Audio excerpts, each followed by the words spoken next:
Hello guys and welcome to Mancafili TV. So this video is going to be a bit of commentary on a previous video, which was on my second recorded shopping encounter. Now with that video, that was a response to one of my subscribers, Jeff, who asked for advice on relationship building. More on that in a second. So this was all meant to be one video where I was supposed to just give a little bit of footage, like maybe a 2-minute footage of myself going into a shop and then explain that in one video. What happened was when I went into the shop, it ended up turning into a 10-minute piece of footage because the conversation, well, it went on for clearly a lot longer than I'd intended it to be. So I decided to do this second video in the meantime. So got some stuff written here because I don't really want to waffle on. A little breakdown of what happened in that previous video. So you can check it out on my channel. In the video, it's only visual only because I don't really want to film the guy's shop or anything. I've known this guy quite a long time. I know him by name. I didn't mention the name. I purposely didn't mention the name during the filming of that video, but I knew a bit of background story into that, so I went into there. I know he's gotten married, and he's bringing his wife over into this country, but there's a visa involvement. So I thought just saying a little bit of that would show you guys how I'm referencing past conversations. And the first minute or so was a bit stinted, but with myself I decided to just keep pushing through the conversation.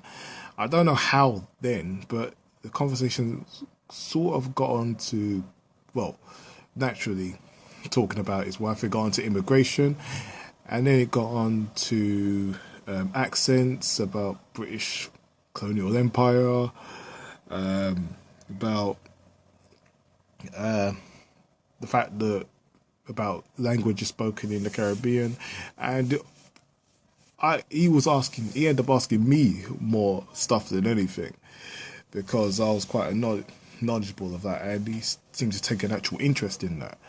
So that was him invoking the conversation more than anything. So that was quite interesting. It did actually get to the point. That 10 minutes point, the conversation from his point of view had not been exhausted. So it was my time when I actually thought that I've had enough of this conversation. I'm pretty much just going to excuse myself, as it were. And that's what I did. So that's how it goes. You can never plan it for these things. You go in expecting like a little 2 or 3 exchanges. Next thing you're having a deep conversation. It's amazing that no customers came in at the time. It was quite a busy, well, not busy store, but it's in a little group of shops, and it's like the corner shop type place. So I'm surprised that nobody actually came in. So how I form. So anyway, getting back to the actual discussion, relationship building. When I speak about that, I speak about where it's not just going to see one shopkeeper having a conversation and then never bring it up again, or just keep having these random conversations. It's about having a continuation, so that you have past conversations to refer back to, so that you know the shopkeeper beyond the parameters of the shop alone. You know about their life. You can ask about their life. They know about your life. So you know each other in a less professional sense and more of a friendship sense. That's what I meant by relationship building. It's the same as networking. As that instance, the way I done that was literally just through, initially, when I first saw him, I think I probably asked him, "Oh, what are you doing for this weekend? Oh, when's your day off? You seem quite tired. And then what you're going to do for that day. And then he'd say, oh, I'm just resting, or I'm going to a barbecue or something. And then the next time, I'd go. And then the next time, I'd see him about probably a week or two later. I'd say, oh, how did that barbecue go? And he'd be like, oh, you remember that barbecue? Oh, that's good. And things like that. And then he'd say, next time I come in, he'd say, oh, how's your day? I say, oh, well, I've just I'm all right. I'm just starting this new job. And he'd be like, okay. And then later on in another conversation, I refer back to the job. I actually saying, do you remember I told you about this job? That's the core. Aside from that, just simply asking their name is a big thing. So you ask for the guy's name. Let's say his name's Ben. Ask him. And then the next time you see him in the shop, refer to him by that name. Or even better, say, oh, let me see if I can remember your name. Your name is Ben, right? Ben. And he'll be like, yeah, it is Ben. And they'll ask for your name. It's just these little things, it's about making a little bit of an effort to reach out. And the thing about social anxiety or whatever is this is probably one of the few situations where you're not pressurized to be social. It's not like you're in a class or at a party or something and you're being pressurized. You feel that urge to have to be social.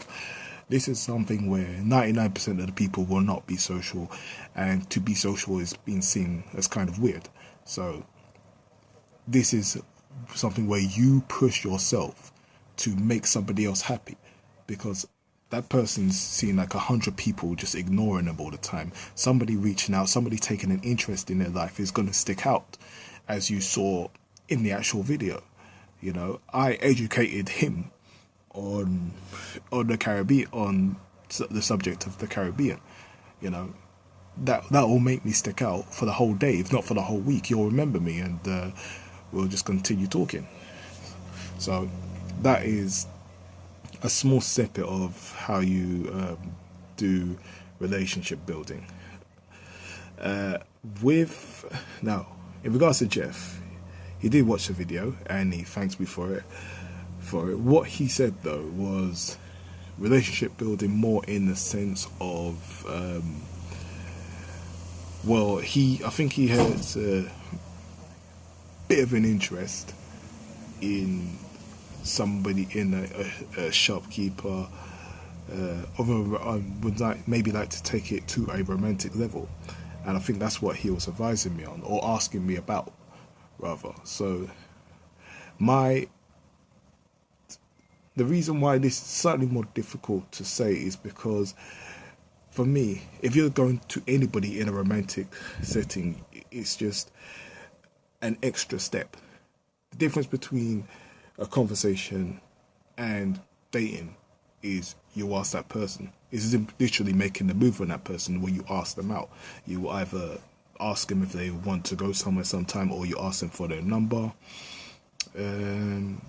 So, for example, if that conversation in my previous video, let's say that was a woman I was talking to, that I was talking about the subject of the Caribbean or whatever, then in that instance, all I would say is at the end of the conversation, I would have said, it's hard to imagine it because it's actually a guy, but you'd be like, well, it was a great conversation, what have I said in shops? Because I used to work in a shop. I was like, I was wondering if you wanted to go for a drink sometime, or if you wanted to go for a coffee sometime, and then just say from that point on, say, what's your number? I probably would actually tell them what I wanted to do first, like a drink or a coffee, rather than actually ask them outright for their phone number, just to remove a little bit of a shock factor. So it shouldn't really be treated any different. There's no magic formula. One thing I would suggest is if you're going to a shopkeeper that you're seeing all the time, I would recommend that you do this sooner rather than later. So obviously be aware that you're going to see them all the time if they turn you down, but that's life. I mean, if she's a pretty girl, or if maybe if you're, maybe battery's gonna run out. I'm talking obviously from a man's point of view, but if she's a pretty girl, she would have been proposed more than once on the shop floor. She's probably used to it by now. So if you do it and just don't make a big deal out of it, then just do it. There's no special magic formula for a confident person, someone who's confident, who's used to seeing a girl they like and asking them out. It wouldn't really be any different. The key thing is just, it's going to sound cliched, but when we say be confident, we don't be afraid of the consequences. It's just for yourself as somebody, for us guys as challengers of social anxiety. Each encounter is practice for the next encounter. It's not really a time to act as if this is a life or death situation. The point of actually asking them out is so that they can reject you. If they you'll be looking for them to reject you so you can move on in life.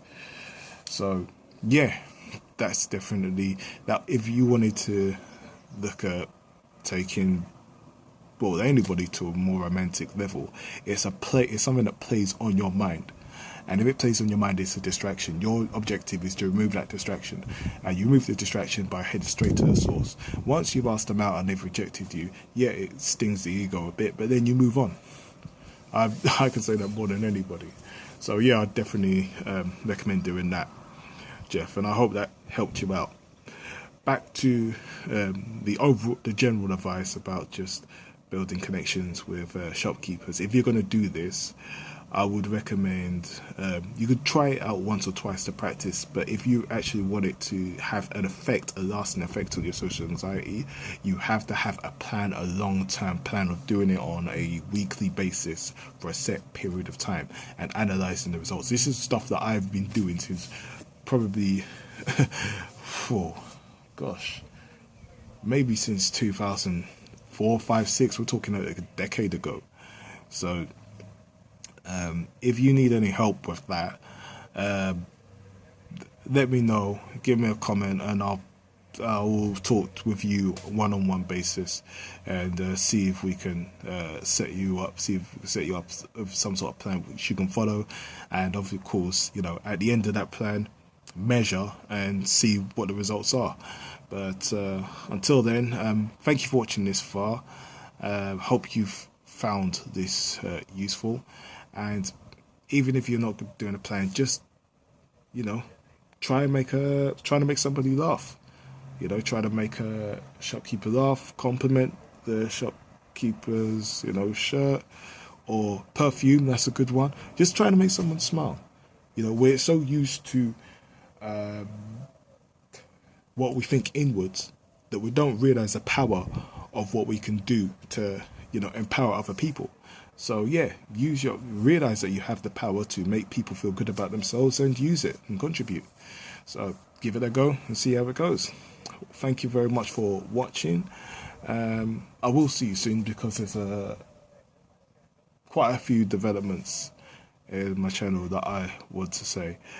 And yeah, take care. I'll see you then.